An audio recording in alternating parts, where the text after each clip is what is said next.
ഏതായാലും ഫോട്ടോ എടുക്കുന്നുണ്ട്. ഇത് ഇപ്പം കൊയ്ത്ത് കഴിഞ്ഞ നെല്ല് കരയിൽ കൊണ്ടുപോയിട്ട് മതിക്കും. അതെ, അത് ഇപ്പോൾ ശരിക്കും പറഞ്ഞാൽ കൊയ്യാൻ വൈകി. കാര്യം ഇത്തവണ വേനൽ മഴ കൂടുതൽ ശക്തമായതുകൊണ്ട് ഇവിടെ മുഴുവൻ വെള്ളം കയറിയിട്ട് കൊയ്യാൻ പറ്റിയിട്ടില്ല പലതും. അപ്പോൾ കിട്ടുന്ന നെല്ല് കർഷകർ കൊണ്ടുപോകുന്നതാണ്. പണ്ടൊക്കെ നമ്മൾ എൻ്റെ ചെറുപ്പകാലത്ത് എടപ്പായിക്ക് ഇരിക്കാന്ന് പറഞ്ഞൊരു ചടങ്ങുണ്ട്. അതായത് അന്ന് മുഴുവൻ ഇതുപോലെ വണ്ടികളിൽ കൊണ്ടുവരാൻ പറ്റില്ലായിരുന്നു. അപ്പോൾ ഇവിടുന്ന് തലച്ചുമടായിട്ട് കറ്റ കൊണ്ടുവന്നിട്ട് ഈ കോൾപ്പാടങ്ങൾ എന്നാണ് പറയാം. അപ്പോൾ അതിന് കാവലിരിക്കണം. അതൊരു വലിയ ഗമയാണ്. ഞാനൊക്കെ ഒരു ചാടി വന്ന് കയറിയിരിക്കാറ്. അപ്പോൾ വീട്ടിൽ നിന്ന് ചോറൊക്കെ വരും. ഉച്ചയ്ക്ക് ചോറ് നമുക്ക് കൊണ്ടുവരും. നമുക്ക് അവിടെ നിന്ന് ഭക്ഷണം കഴിക്കാം, ചായ കൊണ്ടുവരും. അങ്ങനെയുള്ള ഒരു എടപ്പായൊക്കെ ഇരിക്കുന്ന ഒരു ഇതൊക്കെ ഉണ്ട്. ഇപ്പൊ പിന്നെ വണ്ടികളായതോടുകൂടി അതൊക്കെ പോയി. ഈ ഞാൻ ആലോചിക്കുന്നുണ്ട്, ഇപ്പൊ എൻ്റെ കുട്ടികൾക്കൊന്നും ആ ഒരു ചെറുപ്പകാലത്തിന്റെ ഞാൻ ആസ്വദിച്ച ഒരു രസം കിട്ടുന്നില്ല. ഈ ചെറിയ കുട്ടിക്കാലത്തും ഇവിടെ ഇങ്ങനെ കൊയ്ത്തിനൊക്കെ വരും അച്ഛൻ്റെ കൂടെ? കുട്ടിക്കാലത്ത് അത് നമ്മുടെ ഡ്യൂട്ടിയാണ്. കാരണം അത് നമ്മുടെ ഇഷ്ടത്തിനനുസരിച്ചിട്ടല്ല. ചിലപ്പോൾ ആ സമയത്ത് വല്ല ലൈബ്രറികളിൽ പോകാനും പുസ്തകം വായിക്കാനൊക്കെ ആയിരിക്കും താല്പര്യം. അപ്പോൾ പറയും കോളേജ് പോടാന്ന് പറയും, പോയാൽ അല്ലെങ്കിൽ കൊയ്ത്താണ്, അല്ലെങ്കിൽ വിതച്ചിടും. വിതയ്ക്കുന്ന ഒരു കാലം ഉണ്ടായി. ഇപ്പോൾ ഈ നടുന്നതിന് പകരം കോളിൽ വിതയ്ക്കുന്ന കാലം. അപ്പോൾ വിതയ്ക്കുന്ന സമയത്ത് ഈ എരണ്ട പക്ഷികൾ വന്നിട്ട് ഈ നെല്ല് കൊത്തി കൊണ്ടുപോകുമ്പോൾ അതിന് കുറച്ച് കാവലിരിക്കണം.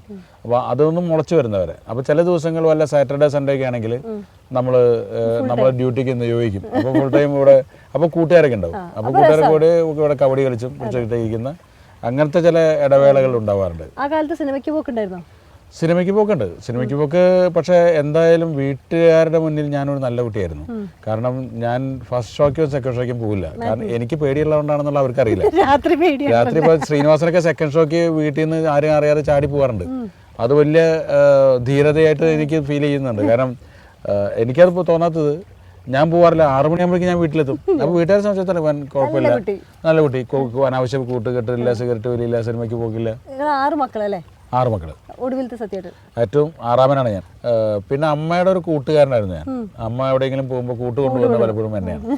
അപ്പം അതൊരു വലിയ ഇതാണ്. അമ്മ തൃശ്ശൂരാണ് എൻ്റെ അമ്മയുടെ വീട്, ടൗണിൽ. അപ്പോൾ അവിടേക്ക് പോകാൻ എനിക്ക് ഇഷ്ടമാണ്. കാരണം തൃശ്ശൂർ മാറാ തിയേറ്റർ എന്ന ഇപ്പോഴത്തെ ബിന്ദു തിയേറ്റർ, അതെ. അപ്പോൾ ആ തിയേറ്ററിൻ്റെ തൊട്ടടുത്താണ് എൻ്റെ ശങ്കരായ റോഡ് എന്ന് പറഞ്ഞ സ്ഥലത്താണ് അമ്മാൻ്റെ വീട്. അപ്പോൾ അവിടേക്ക് അമ്മയുടെ കൂടെ പോയാലുള്ള ഗുണം വെച്ചാൽ രാത്രി എനിക്ക് സിനിമയ്ക്ക് പോകാൻ അവിടെ പേടിയില്ല. കാരണം നല്ല ലൈറ്റും ഒക്കെ ഉള്ളതല്ല, ഇരുട്ടില്ലല്ലോ. അവിടെ എൻ്റെ അമ്മാൻ്റെ മക്കളൊക്കെ ഉണ്ടാവും. അപ്പോൾ അവരുടെ കൂടെ സിനിമ കാണാനൊക്കെ പറ്റുന്ന അവസരങ്ങൾ അവിടെയാണ്.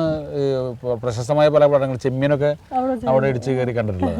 അച്ഛനും എന്നോട് വളരെ അച്ഛൻ്റെ ഒരു പെറ്റായിരുന്നു ഞാനെന്ന് ഇപ്പം ഞാൻ മനസ്സിലാക്കുന്നു. അന്ന് എനിക്ക് തോന്നിയിട്ടില്ല. കാരണം അച്ഛൻ എവിടെ പോയാലും പുറത്ത് പോയിട്ട് വരുമ്പോൾ എനിക്ക് തിന്നാൻ എന്തെങ്കിലും വാങ്ങിച്ചുകൊണ്ട് വരും. ഒരു ബണ്ണ്, മുറുക്ക്, അങ്ങനെയുള്ള മിഠായികൾ, അങ്ങനെ എന്തെങ്കിലും സാധനം എപ്പോഴും. അച്ഛൻ ദൂരം നിന്ന് വരുന്ന കാണുമ്പോൾ അച്ഛൻ്റെ കയ്യിൽ പൊതി ഉണ്ടോയെന്നാണ് ഞാൻ നോക്കുക. പൊതി ഉണ്ടാവും, അതെനിക്ക് തരാനായി. അപ്പോൾ അന്ന് അതൊരു സ്നേഹമാണെന്ന് ഫീൽ ചെയ്യില്ല. നമുക്ക് അച്ഛൻ്റെ ഒരു ചുമതല പോലെ തോന്നുമായിരുന്നു. പക്ഷെ ഇന്ന് ഞാനത് തിരിച്ചറിയുന്നുണ്ട്. ഞാൻ എൻ്റെ മക്കൾക്ക് എന്തെങ്കിലും കൊണ്ടുവരാൻ ചിലപ്പോൾ ഫ്ലൈറ്റിലൊക്കെ വരുമ്പോൾ ഞാൻ ഒരു കുന്ന് മിഠായി ഒന്നിച്ച് വാരിയെടുക്കും. അവർ എയർ ഹോസ്റ്റസ് ഇങ്ങനെ നോക്കും. ഞാൻ പറഞ്ഞു, സോറി, എനിക്ക് 3 മക്കളുണ്ട്, അതുകൊണ്ടാണ്.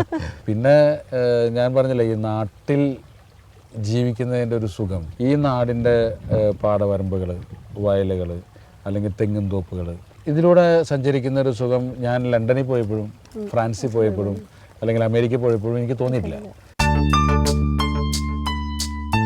കൊയ്ത്ത് കഴിഞ്ഞു അല്ലേ?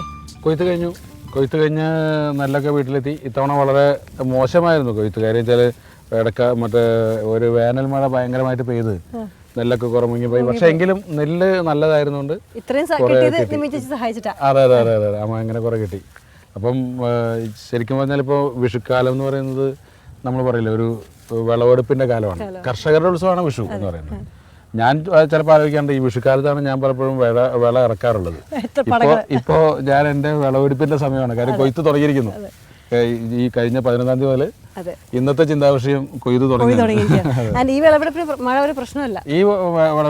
പ്രശ്നമല്ല. അത് മാത്രമല്ല, ഇതിന് നല്ല വിത്താണ് വിതച്ചിരിക്കുന്നത്. മീര ജാസ്മിൻ, മോഹൻലാൽ, ഇളയരാജ, അഴകപ്പൻ, സ്റ്റേറ്റ് അവാർഡ് മൊത്തം തൂത്തുവാരിയിട്ടുണ്ട്.